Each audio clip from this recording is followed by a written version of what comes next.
Rise and shine on Australia's Vision Christian Radio.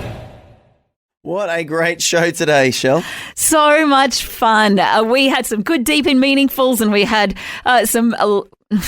We had fun, we had faith, we had handbag tales. Yes, we did.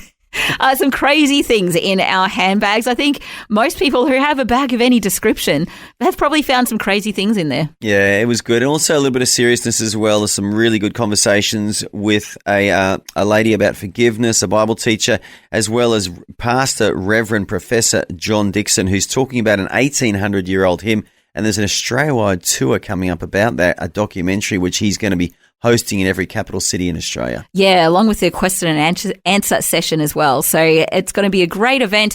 We're talking to him more about that. And lots of fun. So a good mix of stuff today. Thanks for having me, Andy. Yeah, it was my pleasure. Enjoy the podcast. And tomorrow, Fel will be back in the house. Good morning and a happy long weekend to the majority of Australia today. It's a public holiday across most of Australia. This is Andy and I've got Shelley with me today in the house. Yeah, great to be with you as we cruise on through this Monday. A lot of people enjoying the sleep in, except for Western Australia and Queensland. You got to wait a bit longer for your chance to enjoy the King's birthday public holiday. Is it a long weekend to say long live the King, Shell? Yes, long live the King. It's good to live in Australia, isn't it? And we are so blessed with the freedoms that we enjoy. We are. And, we've got a great show lined up today. We are going to talk to John Dixon about an upcoming documentary tour of Australia about the first hymn, an 1800-year-old song. We're also going to talk to someone about the power of forgiveness today. But, Shelley, I think you've got a bit of a story to tell us today as well. I was searching through my nappy bag the other day, looking for something or other, and I've came across something and went, this is ridiculous. I can't believe I've been carrying this thing around in my bag for the last few months. I'm going to tell you more about that in a little while here on Vision. So the dark mysteries of handbags. Yes, and the crazy things that we find in our handbags and carry around for way too long. Yeah, I must confess, when I was a young boy, I found my mum's handbag a scary place. I don't know why, there was so much stuff in there. I was kind of scared to go in there. I didn't know what I was going to find in there. Thanks for streaming the Rise and Shine Daily podcast. Please subscribe to the show, rate it on your favourite podcast platform, and share the link on your socials. It all helps get the word out. Shelley is filling in today because my regular co-host, Fel, is down at Melbourne having the time of her life with her daughter. But Shelley's no stranger to radio. She hosted this show for many years before she had 6 kids. And so, Shelley, how was your weekend with 6 kids and no husband? Because husband nicked off to Bundaberg for the weekend and you were home alone with your 6 kids. Well, actually, he took our eldest kid with him. So it was just 5 kids. That's easy then. Easy. Yeah, no, it was good. I was kind of, a little bit going, how's it going to go? But we were all good. I mean, plenty of people do this kind of thing all the time, right? So I only had 2 days to go solo and one night. And yeah, it was good. We went to the park and saw the ducks and just had a nice time getting the kids' energy out. And Mum and Dad came over actually and helped with the nighttime routine.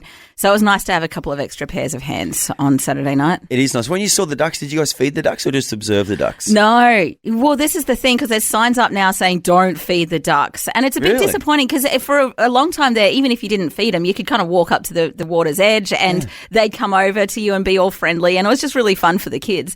But now they don't do that because the sign's up saying don't feed the ducks.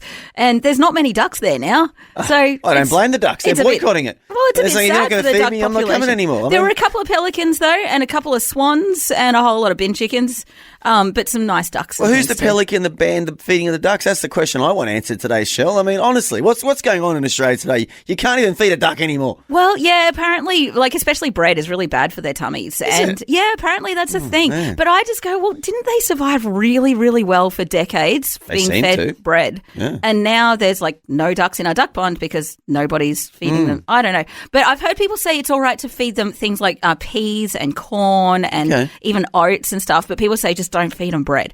Oh, wow. So that's what they say. But the signs in our local park say don't feed the ducks. So, well, I guess we're trying to be, obedient. There you go. I'm being compliant. Yeah. Because I'm just thinking back to when my kids were little. There was a certain pond we used to go to and, Yeah, we often threw bread and breadcrumbs to the ducks, and it was a real thing. People have done it worldwide for I don't know how many generations, and the ducks seem to have survived, but apparently it's not the thing to do anymore. So there's no ducks in our duck pond now. Well, very few. Can I ask, have any of your kids ever fallen in the pond feeding the ducks? Because my son always used to fall in the pond feeding the ducks when he was little.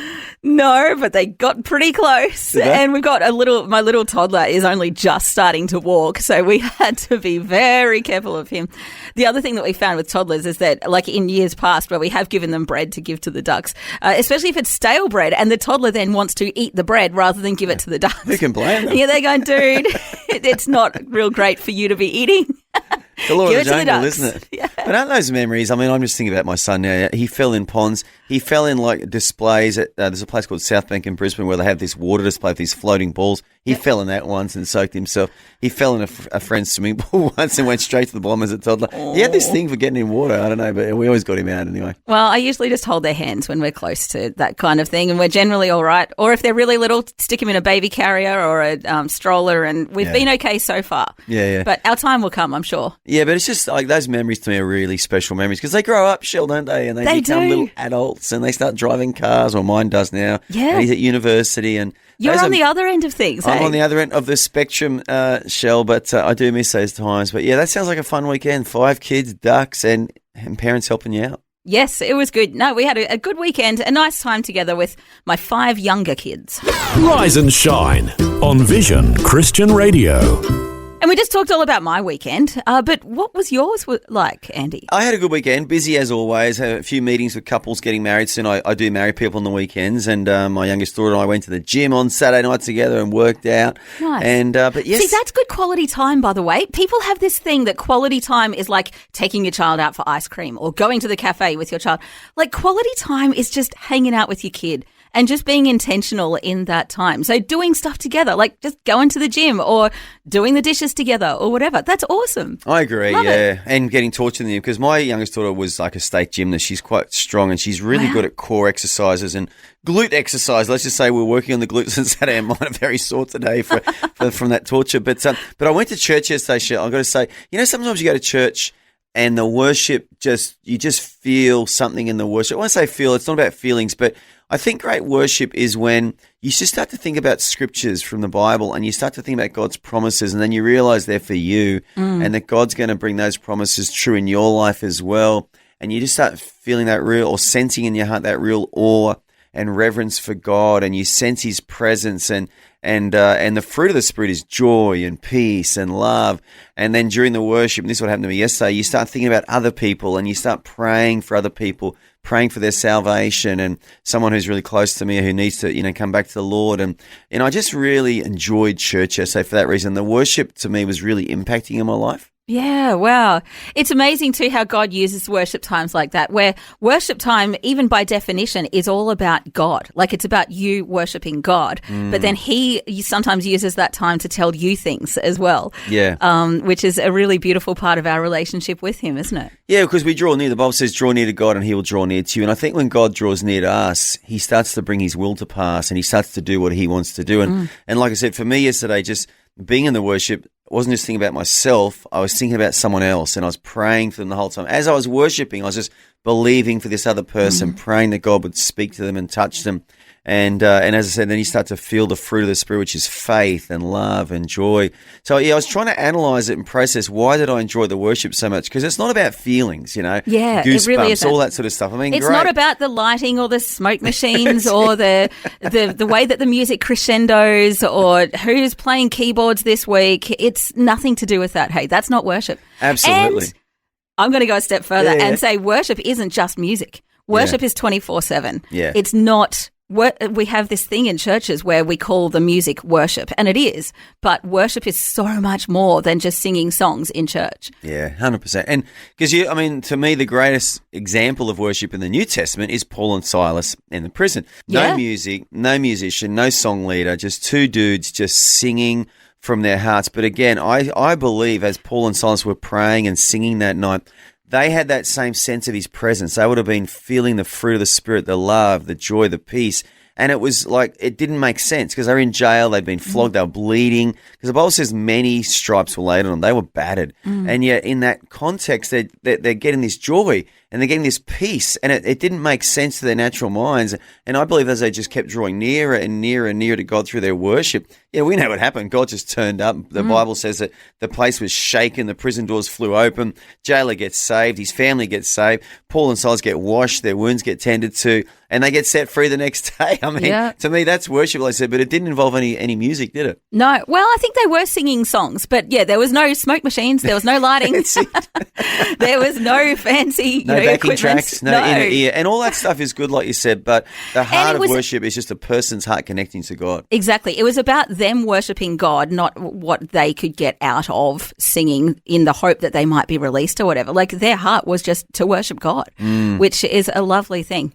Anyway, we could rant on and on about this for ages. But that was my weekend, quite a sermon. Phil. It is quite a sermon, but I mean, I don't know about you, Shell. I couldn't do without church. I mean, I have a great prayer life. I have a great relationship with God. But I just need church. I just need to go to those corporate worship services or that corporate prayer meetings. I need to listen to someone else preach as well as read the Bible for myself. And I guess, I just had a great weekend because I had a great time in church. Yeah, that's awesome. Churches are amazing. If it's been a while since you've stepped foot in a church, get on down to your local church and be a part of it. Meet with God's people and get the encouragement that only that can bring. Wait a minute. Are you telling me Vision's breakfast show is now available around the clock and on demand? Incredible! The Rise and Shine podcast. Rise and Shine. Are you ready for a challenge? Listen to the mystery sound, correctly name the Bible story, and win a great prize. Sounds easy, but is it? Rise and Shine's Bible Story Sound Off.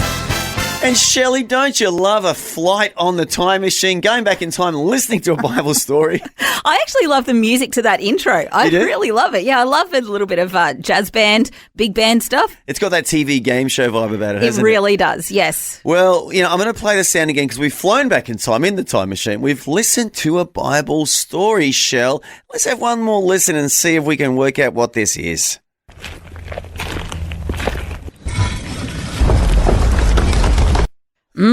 What do you reckon it is? We're taking your calls right now on 1-800-316-316. Andre, what do you think the sound is?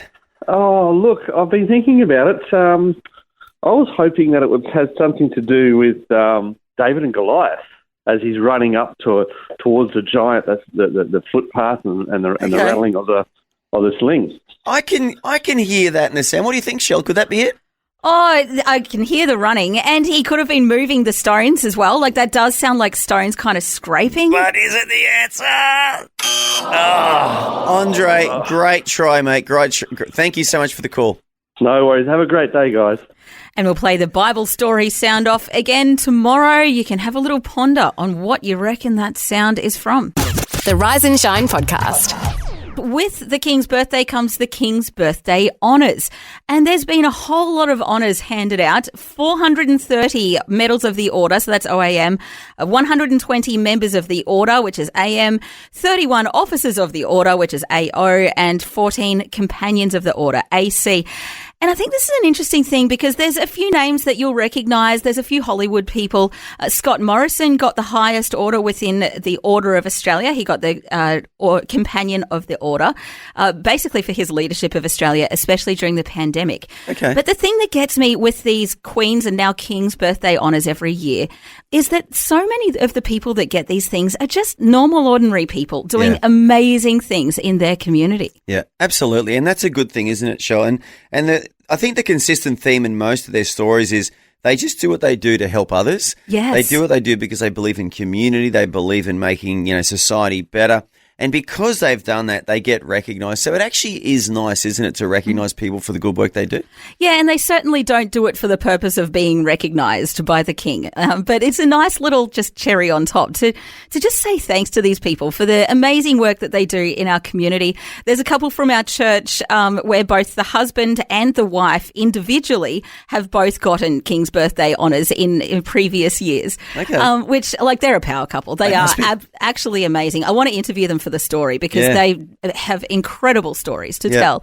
But they're just so normal, ordinary people just serving in their local church and serving in like 50 other things as well. Absolutely amazing. And I think it's such an encouragement to us to just serve in our communities, whether or not we get honoured on the King's birthday or not.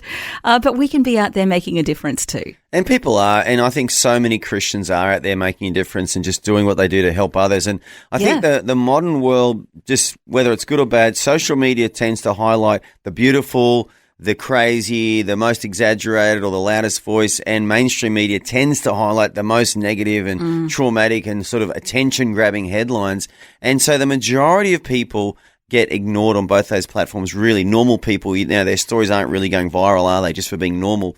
And yet it's normal people who step up and make the world a better place. So if you did happen to receive an award, one of the King's Awards over the weekend, or if you know someone, maybe a family member or a friend of yours, we just want to say well done to everyone. You're definitely making Australia a better place. Yes, absolutely. I'm glad that you've gotten recognised. But even if you hadn't been recognised, we want to recognise you and thank you for the great work that you're doing.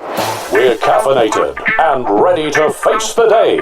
This is Rise and Shine on Vision. I wanted to do the weather for Emerald this hour because I saw we had a donation come in for Visionathon last night from Emerald. It is from an anonymous person, but just the amount caught my eye. They gave $351.90. And I went, I bet there's a story behind that. That means something, yes. Yeah. People give all sorts of amounts. We've seen donations of like $5. We've seen donations of tens of thousands of dollars and kind of everything in between. And God puts on people's hearts the amount that they should give. But I thought, I wonder if this is like a tithe or something like that. But if that person is listening right now, we want to say a big thank you for your $351.90. You know exactly where that money came from and the amount that God put on your heart. So thank you so much for giving to Visionathon. A reminder, we haven't met our goal yet. We've got about $855,000 to go. So if you haven't given yet, you can go online to vision.org.au or you can click donate in the Vision Christian Media app. But as mentioned, that person was from Emerald, so I want to do the weather for Emerald. It is beautiful and sunny for the foreseeable future in Emerald for the next week or so. It's looking great. Nice. 21 degrees the top today, down to 6 degrees overnight. So a little bit on the chilly side, but yeah, looking like 20, 21 degrees for the next week and just lovely. Great place to be. Yeah, and that person that gave, like you said, every gift has a story. And every gift comes out of the heart. Yeah. And it's like I was sharing earlier about worship, how it's a thing of the heart, how we engage our hearts with God. And giving is one of those ways we actually engage our heart with God as well, because we feel moved or inspired or convicted to give an amount. And that person or that couple obviously have. And good on them. That's what makes Visionathon what it is. It's everyone just doing their part. And as you said, Shell, we're well on the way. We're now well over 1.3 million. The target is 2.2. And the slogan has been 2.2. What can you do? So just my Bible verse for this hour, Shell, is this one. It's one of my favorite verses. This is a day that the Lord has made, and we will rejoice and be glad in it. It's the daily podcast of your favourite Aussie breakfast show, Rise and Shine. Rise and Shine. I believe you've discovered something a little bit unusual in your handbag recently, and it just got me thinking that a woman's handbag, it's a really mysterious thing to a man anyway. Even as a young boy, my mum's handbag, it scared me. It was big. It was just had lots of stuff in it, and it had a kind of a smell about it, with some of the old stuff that was in there. Mm-hmm. And I didn't like to delve in there, even looking for the keys or something like that. I didn't like putting my hands in there because I never knew what I was going to find, Shell. Well, yeah, it can be a scary thing, can't it? It's almost like, an adventure tale. Raiders of the Lost Handbag. There you go. Of the Lost Gem inside that handbag. Yeah, well, I was going to tell you about this crazy thing that I found in my nappy bag just recently. Yeah. And I will, but I thought, I'll just open up my handbag that I've brought today and let's just have a look to see what's in there. Okay, so preface this to say I'm a mum of 6, so I've got all the normal stuff, wallet, keys, a pen, endless receipts sitting in the bottom of my handbag that I really need to get rid of. There's a couple of apples. There's lunch for today. Hang on. You said there's a couple of apples. Yeah. How old are these apples? Oh, no, this morning I got them out of the fridge. They're fresh. freshies. Lunch for today, I got out of the fridge and I thought, I don't want the condensation everywhere. So I thought, well, what can I wrap it in? I know, there's the baby's bib. I'll just wrap it up with the bib, which, by the way, is not completely clean.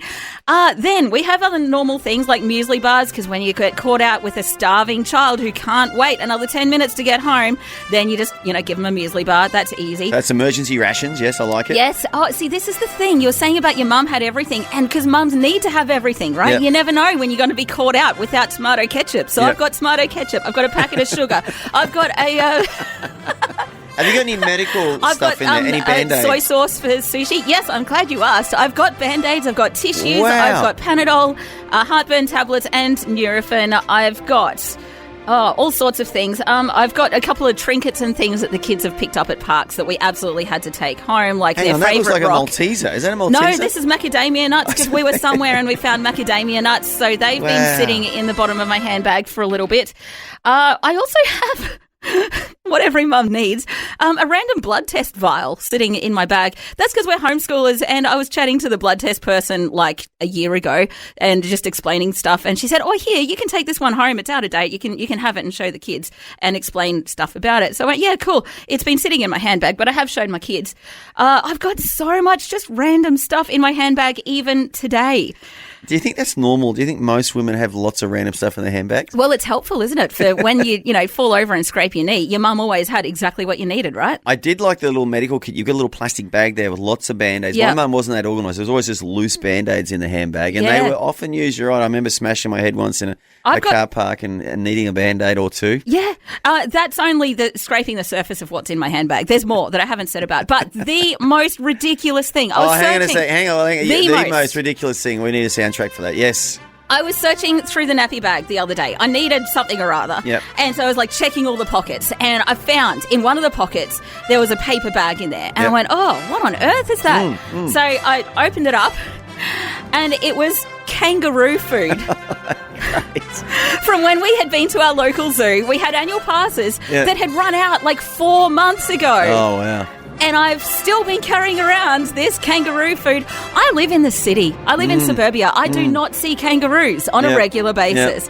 But I've been carrying around food for kangaroos for the last 4 months. Did you have a smell of the bag and see what it was like, honestly? Because I would have sniffed it and go, hey, how fresh is that? Oh, it's fine. It's dry stuff. It's bits of cracked up corn and little pellets of stuff. So it'll probably last forever. But I've got kangaroo food in my nappy bag in case I ever come across a kangaroo food in suburbia. There you go. I'm good. Kangaroo I'll be able food to appease the kangaroos. in the bag. So I guess it poses the question, doesn't it, Shell? Have some of our audience, so some of our Vision family, have you got a tale about your handbag? Have you found something really random? Have anyone ever found a spider in their handbag and had to quickly get their hand out of the bag or something like that, or a cockroach or something that's made you scream or shriek? You found the podcast of Vision's breakfast show, Rise and Shine. Rise and Shine. And from the Gold Coast, what crazy things have you found in your bag? Well, one of the things I do have is what they call pickers, and it's got a container in, so you can put the picker in and then press the container down. That's one of the craziest things that I do have. I have had in my bag. Is that like a toothpick? I don't know whether I've got it in this one now, but was the stuff that you get, when you have the crackers. And one of the crackers I got was they have what are they called? Tape measure. Oh, yes. So I had this one of those little tape measures stuck in there as well one time. Well, tape measures can also be a very handy thing to carry with you. If you're into sewing or building, you need a tape measure in your handbag. Yeah, it's only a tiny little tape measure. And so one day we had this competition, and we had to have a group of people around the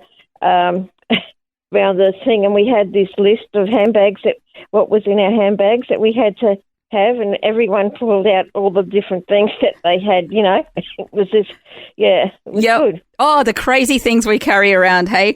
Hey, thanks so much for your call, Anne. That's okay. That's great. Have a great day. Yeah, thank you very much. Bye. Bye. Gee, I don't know if I like the idea of that, but I'm scared by the thought of that. All the women in that group representing and just pull out all the stuff in their handbags. Always encouraging and always fun. Rise and shine on Vision.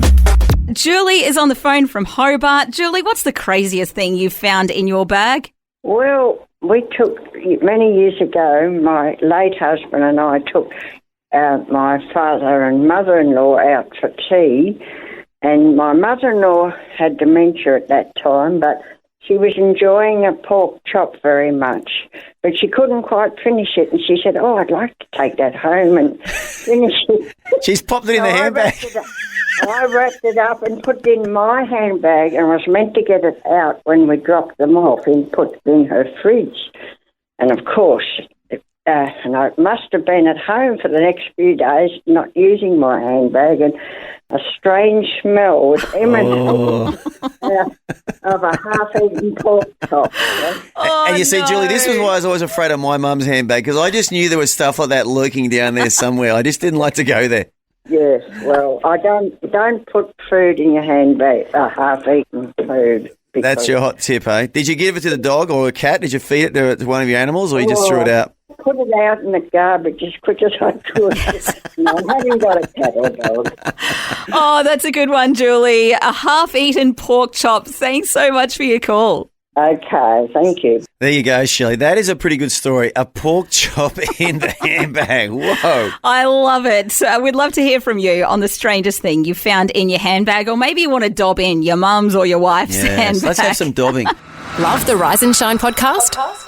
Tell a friend today. Yes, I do. It's not actually my handbag. It's actually my late mum's handbag. And here's me, Warren, thinking you had a handbag. You know, silly old me, eh? Well, we did ask people to dob in their wives and girlfriends and mums and things. So, Warren... I was just put it out there just in case somebody mentioned it. Okay. So what did you find? We were going through her belongings, and we went through her handbag, and we actually found one of those multi-tool ones. The other ones that's got scissors and knives and all those sort of things. Yeah.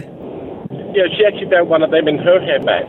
That's clever. I think that's actually a great idea, because it's a very compact way of bringing like an entire toolbox with you in your handbag, right? Yeah. And we looked at it and thought, why would she need something like that? Then we realised, if you want anything, just ask Mum. That's it. That's the thing. As much as you blokes pay us out for carrying everything in our handbags, if you need anything, we've got it. We're there, and we will save the day with whatever you need from our handbag. And look, imagine if you're out with her and the car breaks down, or maybe you're in a plane crash or something and you survive and you get out. I mean, it's good to have a little tool like that, isn't it? You can get stuff done, you can build stuff, make stuff, fix stuff. Mate, you can survive. You could survive for a good month out of the stuff in my handbag right now. It'd be all good. The only thing we didn't find in her handbag was the kitchen sink. Yeah. Good stuff. It's pretty true. Thanks so much for the call, Warren. No worries, guys. Have a great day. You too, mate. Well, there you go, Shell. Another handbag story, this time from a man. Just the right mix of things to inspire and things to make you smile. Rise and shine on Vision. Eris is on the phone. Have you got a handbag story? Yeah, I left doner kebab in my bag. I had it cut in half, one for then and one for later. Yeah? I forgot about it. I was in there 2 days. Oh, and did you eat it after 2 days? Oh, yeah.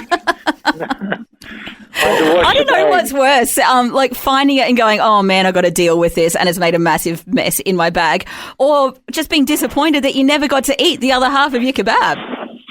Yeah, a bit of both. Well, the $1 million question is, why did you put everything on? I get everything on the kebab, you know. Yeah, but why did you put the kebab in your handbag? Why didn't you eat it? I had enough. Fair enough. And it's cheaper if you get the big one and cut it in half. It goes 2 meals. So I can see your thinking in there, but not real great when it sits in your bag for 2 days. Well, there you go, Shell. We've had kangaroo food. We've had an old pork chop. Now we've got a half-eaten doner kebab, a multi-tool. I'm amazed. I'm amazed at the things that women put in their handbags.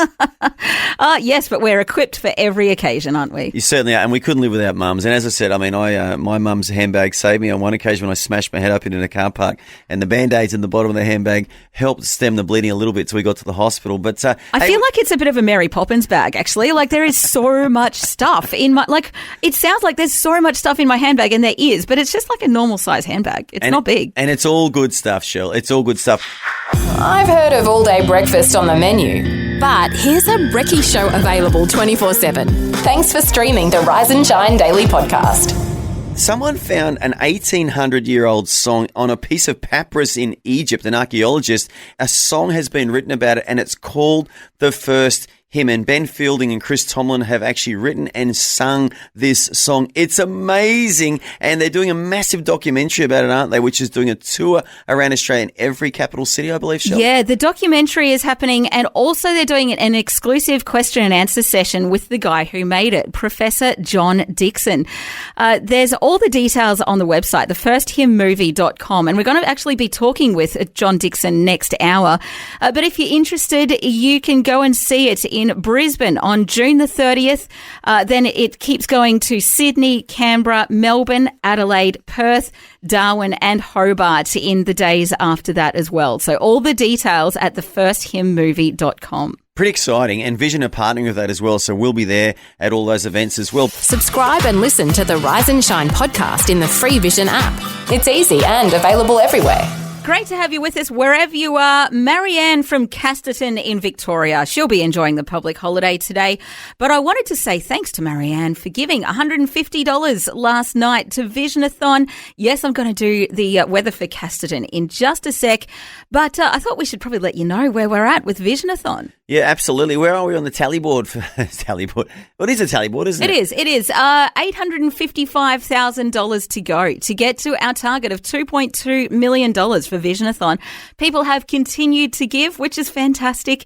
There's still a ways to go, though, so you can give online at vision.org.au or click donate in the Vision Christian Media app. But thanks, Marianne from Casterton in Victoria. Casterton, it's currently 5 degrees. It's a little bit chilly. It was actually 3 degrees earlier today, and that's what the minimums are going to be for the next few days.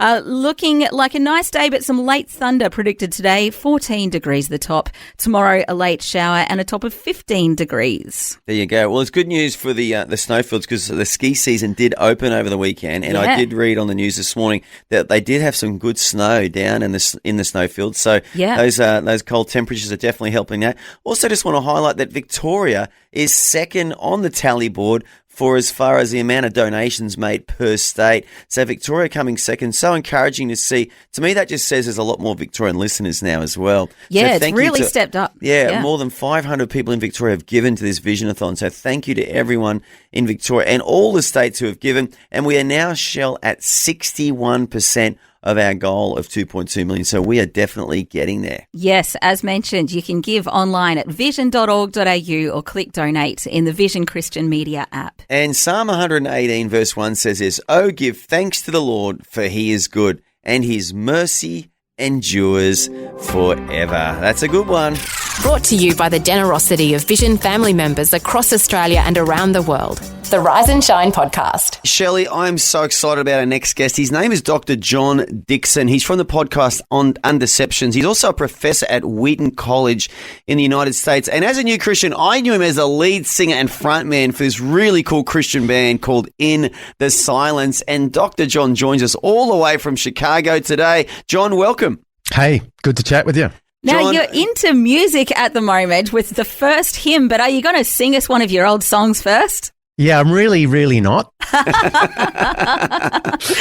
has kind of moved on since then, right? Yeah, I'm too much of a nerd. Yeah, but I was going to say, Shell, once a rock star, always a rock star. And the thing about rock stars is they always have these exciting lives that we all wish we could attain to. And John, you are no exception to that because, yes, you are a professor at Wheaton College, which sounds very, civilized and conservative. But you've also just come up with this whole thing called the first hymn. Tell our listeners what the first hymn is all about. Okay, it's the oldest Christian song ever discovered. It comes from the 200s AD. That's 1800 years ago. And it was written on a scrap of paper that was lost and then found 100 years ago in Egypt, in the sands of Egypt. And on this piece of paper, amidst a whole bunch of other ancient fragments, is the oldest Christian hymn, both the lyrics and the melody written in ancient Greek melodic style. Wow. But when you translate it, it's an awesome hymn about the Trinity, the Father, Son, and Holy Spirit. And when I was looking at this fragment in Oxford some years ago, looking down the microscope at this piece of papyrus, I thought, how come no one's brought this back to life and given it back to the church? And that was the beginning of what is now a documentary about the discovery and now the resurrection of the first hymn. And Chris Tomlin and Ben Fielding have got in and taken this ancient melody and given it back to the world. Now, most of the hits these days are written on the back of a serviette or a bus ticket or something like that. But you mentioned papyrus in there. Was it written on papyrus? Yep, it's a piece of papyrus. Yep. And it's actually on the back of a corn contract from the ancient world. There you go. The tradition continues. Yeah. And what was it like even from a musical point of view? Because I'm a bit of a musician and I'm not familiar with how they actually wrote down music 1,800 years ago. What did it actually look like? They used letters and then squiggles around the letters to tell you the time. So like the letter A would be a certain note that everyone knew. Oh, A is that note. B is the tone above, right? Mm-hmm. And they would just use like A, B, C, D, E, F, G, but they would actually be the notes. And then squiggles around these letterings told you the timing. And because the whole thing is written above the syllables of the words, we know how to sing it. So I could actually sing you the ancient Greek song exactly as it was written nearly 2,000 years ago. So they used a similar kind of scale to how we use one today, like from A to G. And did it sound like a major scale like what we know today? Yeah. So we have about 50 ancient songs written in this same format. This is the only Christian one. Mm-hmm. And often they're more complicated than a diatonic music, So you and I are used to tones and semitones, right? But the ancients used quarter tones as well, or micronotes as they call them. And that's super complicated and to our ear, weird. But happily, this particular ancient fragment only uses diatonic. Nice. But it's just tones and halftones. Yeah. So it is actually a pretty nice melody. It's amazing. You know what I love about your story, John, is that you're in Oxford University and you saw this thing there, which has obviously been there a while, and you just got the idea, let's resurrect this song. And you've brought this song to life. And as you said, and it's reinforced one of the most important doctrines in the Christian church, which is the Trinity, the Father, Son, and the Holy Spirit. It must really be rewarding for you, is it now, to see the end product? It's amazing. And you're right, because this hymn comes from before the Council of Nicaea, before Emperor Constantine. So long before the Trinity was like formalized, and the Christians were singing about this. But to hear Chris Tomlin and Ben Fielding having taken these words, translated into English, obviously, and then come up with a beautiful melody to carry those words, I just cannot, every time I hear the song, I cannot help but think, what would the original composer of this song think? They would never have imagined that their song would carry all the way down the centuries and be a blessing to Christians today. I often think about that when I'm sitting in church these days, listening to hymns from only 100 or 200 years ago. And I just go, man, how cool would it be to, for those composers to know that we're still singing their hymns today? And would they be a bit surprised by what we're doing with them musically these days? But how wonderful. I think it probably goes beyond their wildest dreams to think that we would still be singing them and doing the things that we do to them musically as well. But it blows your mind to think back 1,800 years. If we had have told those guys back then, oh, by the way, in, a couple of millennia, we're still going to be singing your song. Isn't that just mind-blowing? Yeah. And I guess it reinforces the whole thing of we serve the same God who's still the same, whether it was back then, whether we're looking back at, Moses and Miriam singing their hymn of thanks to God, or now it's still the same God that we're singing to, and he is still the same yesterday, today, and forever. Wait a minute, are you telling me Vision's breakfast show is now available around the clock and on demand? Incredible! The Rise and Shine podcast. Rise and Shine. Dr. John, thanks for sticking around and being with us today. Oh, absolute pleasure. Now, you've just been telling us about the first hymn, which was found on papyrus. It was written 1,800 years ago, and it's been brought back to life by Chris Tomlin and Ben Fielding. Just an incredible piece of archaeology and musicality that is now, we're able to sing it again now. But now you're doing a tour about this particular hymn because you've made a documentary about it. Can you tell us more about this documentary? Yeah, so it's a 90-minute documentary that is part history documentary, the sort of thing you'd see on like the History Channel or whatever, and part music documentary, the sort of thing you'd see, on a channel that just does the making of a song or whatever. So we literally film in Oxford, where the manuscript now lives. We went to the ancient archaeological site of Oxyrhynchus in Egypt, where it was originally found and where, we're laid to rest for centuries.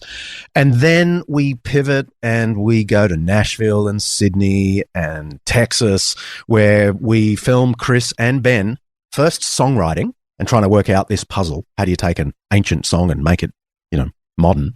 And then we tracked them in the studio. We recorded in an amazing studio, Dark Horse Studios in Nashville, where Taylor Swift had recorded and tons of other people, Keith Urban. And then the live performance, the first live performance in front of a whole bunch of Texans, 10,000 Texans. Wow. And Chris and Ben got on the stage with a massive band and they played this song. And Chris's introduction was pretty moving because he said, look, people haven't sung this for 1,800 years and you're going to be the first to hear it again. And I got to tell you, in that moment, as I'm standing there side stage watching all this, I might have had a tear in my eye. Yeah.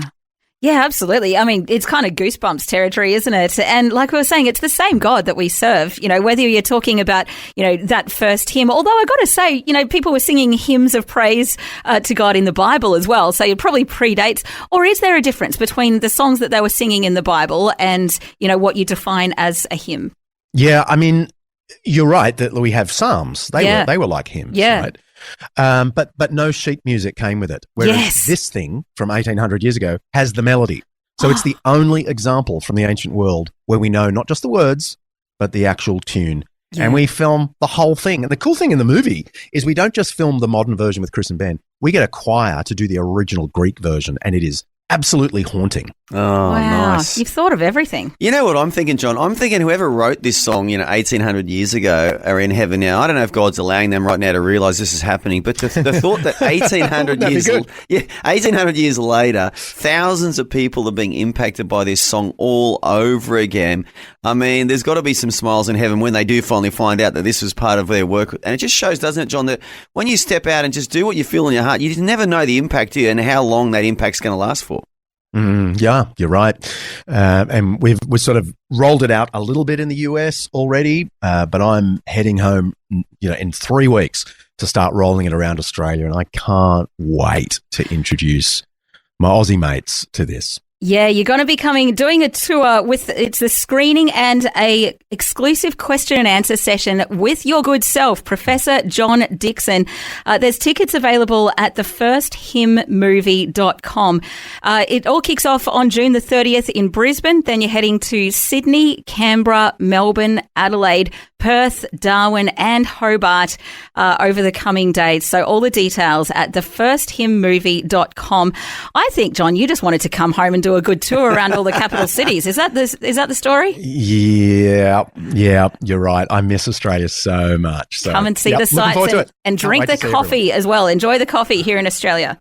And it's like I said earlier, John, once a rock star, always a rock star, mate. You're going to be doing Australia, touring the whole nation. And I know that some of our Vision team will be at, I think, each one of those events as well. We're really looking forward to partnering with you. But can I just say, well done. Brilliant. This documentary just sounds amazing.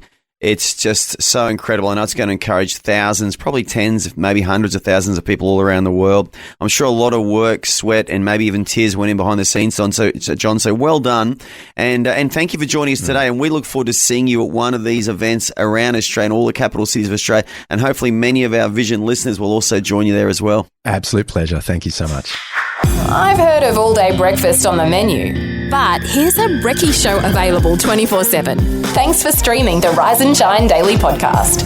We're joined by a very special guest name. Her name is Cilla, and she's a Brazilian-Australian Bible teacher who appears online and also runs getaways and camps and retreats for people. And today, Cilla, I believe you're going to talk to us about the importance and the power of forgiveness. Yes. Hi, guys. Such a good honor to be here by God's grace. And the Lord has been taking me into this journey of the power of forgiveness and how that brought so much healing.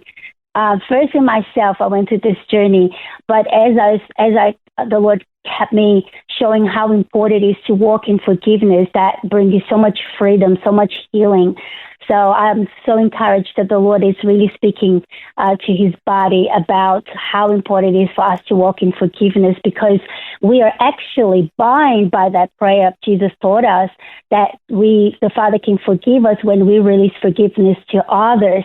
So it's basically for us to exercise, to receive that forgiveness, we need to exercise forgiveness to people around us. Yeah, I'm glad you brought that up, Cilla, because I'm thinking straight up. Jesus said when you pray, you have to, you talk to the Father, but then you have to forgive those so that also your Father in heaven can forgive you. It's a really powerful truth, isn't it? It is. And people really go to the Father and ask for forgiveness, which was awesome. But it is more important for you to forgive people before you approach the throne, because remember when he said that before you offer anything to the altar, leave it there. Go back to the people that you got offended or have something. Get that sorted, because when you come and bring your offering before the altar, your heart must be pure before God.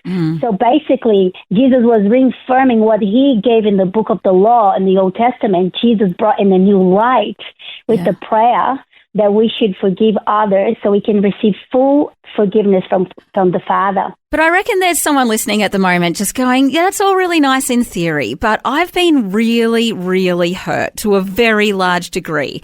And they're going, how do I forgive this person? Or they might be saying, okay, I know I need to, but I just can't. What kind of advice would you give to those people? Well, when I go through deliverance with people, I have many, many people that went through the same thing. I cannot forgive what this person did, my parent did this. They're so hard, there's so much hurt. But what I always bring them to memory was what Jesus taught us about love your neighbor. He said, this is my commandment, right? Love your neighbor. It's not if you feel like, if you're kind of feeling a little bit warm about towards that person. No, it's not a feeling, it's a commandment, right? So what I tell people to release them from the bondage is exercise the choice that you have to forgive. You don't have to feel anything different about this person. You actually just have to say, it's my choice. I choose. Bypass your feelings, how you feel, but when you choose to obey God first, he will give you the grace that he'll move your heart towards that person later. But first we need to obey, and then you'll receive the grace to move forward with our lives. Yeah, that is so powerful. And I think you're right, Cilla. If we decide to obey God, if we decide to make the right choice, you're right, his grace kicks in and he actually enables us and empowers us to forgive. And you're right. And sometimes the feelings aren't there straight away, but it's a choice that we make. Cilla, I really want you to stick around because I want to talk to you again after the next break and actually ask you for some real stories because, look, I'll be honest with you, the longer you're a Christian, this never goes away. There's always someone that offends you, someone that hurts you, and there's varying degrees of that. Sometimes it's serious trauma. Sometimes it's just annoying little things that people do. But as Christians, we can never get away from this area of forgiveness. Rise and shine on Vision Christian Radio. Cilla, you talked to us earlier about forgiveness. Have you got some stories now that illustrate just the power of when we choose to forgive? Yes, absolutely. I have a personal experience that I actually experienced 10 years ago around this time, around June. After a separation with my ex-husband, I started looking for healing. And without me knowing, going to this healing meeting with this group of Christian people, this lady placed a paper in front of me, and there's a lot of things that I need to renounce, break agreement, and it was so different, the format. I was like, wow, this is so different. I never encountered that. And so I grew up with a very abusive father. So he beat us up so badly. So I grew up with a lot of rage and anger and resentment towards my father. But when I was 12, I gave my life to Jesus. So I feel like I forgave him and I released that. But when I was 26, I realized I didn't. And but what happens to me that I realized that was holding me in bondage, that when I was 15, I started having a blood issue to the point that I almost died, and I had to be depending on medication so I would not bleed to death. And also, I started having a gastro problem that was so painful. Again, I was depending on medicine to keep it going with my gastro problem.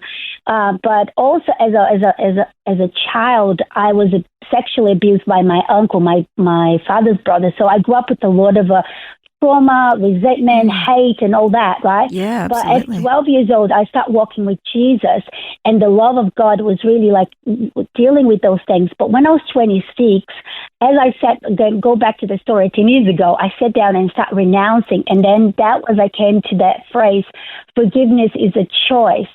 And I was like, and I saw the people that you should forgive, and my dad and my uncle pop in my head. I say, oh, but I think I forgave them. It's been so long. But I just, you know what? I'm going to make this. I was very intentional, and I said, it's my choice to release and forgive my uncle and my dad for all they did to me. So I said it out loud how I felt. And then from that point, my bleeding problem ceased. Wow. Like I don't depend on medicine anymore. I don't take any gastro problem pills anymore. I walk in so much healing and deliverance since that time. And I did not realize that those sickness was really connect to my unforgiveness towards my dad and my uncle. So that it's been a really point of a reference that I share with people when they're really hard to release forgiveness to people. Isn't that amazing? It's almost like you didn't have any peace in your soul because you had this rage, like you said, which you weren't even conscious or aware of. And when you found that peace in your soul, that peace flowed into your body and your body was healed and started functioning normally. That's amazing. And a lot of people say that forgiving others is less about the other person. It's more about yourself, feeling that release of it. Yeah. And I think it's probably important to jump in here too, to say that you can forgive a person, but still not go on to put yourself in situations where you have to be with that person again. Yeah. If that person is going to continue to cause you hurt and grief, then it is okay to step away. It's good to tell them that you forgive them, but you don't have to stay, in it's situations called boundaries, with them. isn't it? Yeah. It's called setting boundaries and being wise. But Cilla, that is such a powerful testimony. I'm really sorry. You obviously went through a really hard time in your childhood there, and then obviously your husband probably caused you a bit of trauma as well, and then left you and all the rest of it. But what a great story you've got, though, Cilla, that you've come back from that, you've overcome that, doing what only you can do, which is to forgive and let go of the hurts of the past. Just so powerful. But Cilla, if people want to listen to your Bible teaching on your Instagram handle, how do they find you? If you just go to my Instagram page, it's Cilla_Viana. And I do share my Bible teachings. And also I have a YouTube channel, Walk with God, as well. You can find me on YouTube. I have heaps of Bible teachings there. Love you it. can find for your... And there's a your link own to your time. YouTube on your Instagram handle as well. So if you go to Cilla_Viana, Viana, you can find Cilla on there. But Cilla, I want to thank you so much for sharing a little bit of your story and just the incredible power of forgiveness. We all need to hear this. And you've been a real blessing. We'll hear from you again, I'm sure, in the future. We're caffeinated and ready to face the day. This is Rise and Shine on Vision. Look, I've just been having a look through the thank yous for Vision-a-thon. So many people getting involved. Over 3,200 people to be It's pretty cool, isn't it? Yeah, it's so great. We're so grateful to everyone who's gotten involved at vision.org.au or through the Vision Christian Media app. We've got about $850,000 to go till we reach our goal. And people from overseas have even been giving. So I wanted to give a shout out to the person from Singapore who gave $200. A big thank you to you. And someone from Bandera overseas who gave $20. Now, I've done a bit of a Google to find out where Bandera is. And as far as I'm aware, there's only one Bandera in the world, and that is in Texas, in America. There you go. It's known as the Texas Cowboy Capital of the World. There you go. $20 from the Texas Cowboy Capital of the world. Well, thank you to that Vision listener in Texas. And send us another message. I actually, strangely enough, was watching the Alamo on the weekend, that old John Wayne movie about the Battle of the Alamo, which was really the beginning of the state of Texas. It was once part of Mexico. So, thank you. And if any other Texan listeners out there, send us a message. Say, we love Texas listeners. And thank you to those overseas people who are giving to Vision-a-thon as well. Yeah, we're obviously focused on Australia here. We have like hundreds of transmitters all around Australia, and we exist for Australians, but we're so excited to be able to bless people worldwide as well through our website and through the Vision Christian Media app. I thought we better do weather for Texas, but instead of doing weather for Texas in America, we're going to do Texas in Queensland. Yes. Did you know that there's a town called Texas in Queensland? I've been there many times, Shelley. There's a great little cake shop there. I've stopped there for pies and treats on road trips so many times. I love that little town of Texas. You and your bakery crawls. You know all the towns from the cake shops and the bakeries. Anyway, I should be Texas, massive too, shouldn't I? It's going to be mostly sunny in Texas, Queensland today. Top of 13 degrees, so a little bit chilly, down to 5 degrees in the morning. It's mostly sunny for the next week or so, according to the forecast. And if you're wondering why there's a town in Australia called Texas, and I'm going to go there, Shell, it's because in the 19th century, there was actually a feud between two families in that region. They were fighting over land, over who owned the land. So they named the town Texas because Texas had just recently broken away from Mexico after their feud with Mexico. So that's literally why they called that town Texas. They named it after Texas in America. Well, there you go. Learn something new every day. Well, because I was stopping there so much, I'm like, why do they call this place Texas? I was really curious because a lot of my friends live in Texas. And what's the best thing at the cake shop? Oh, anything homemade. So I'm a sucker for a good gourmet pie that's made on site, with real meat in it, real beef in it. And any cake homemade with real cream in its shell, I'm a sucker for. Not the cream out of the tin. Oh, no. No. Real cream that they whip by hand. Yes. You're talking my I'm language. Hungry now. It is morning tea time. And anyway, so I got a Bible verse as well. Psalm 118, verse 5 says this, I called on the Lord in my distress, and the Lord answered me and set me in a broad place. How good is that? Always encouraging and always fun. Rise and shine on Vision. Well, I want to say thank you to you for filling in on Friday and also today. Obviously, Fel away having the time of her life in Melbourne with her daughter. We'll hear all about that tomorrow from Fel, I'm sure, as well as Danny Goki joining us tomorrow on Rise and Shine. But Shell, thanks again for joining us on Rise and Shine. Thanks for having me. It's been fun.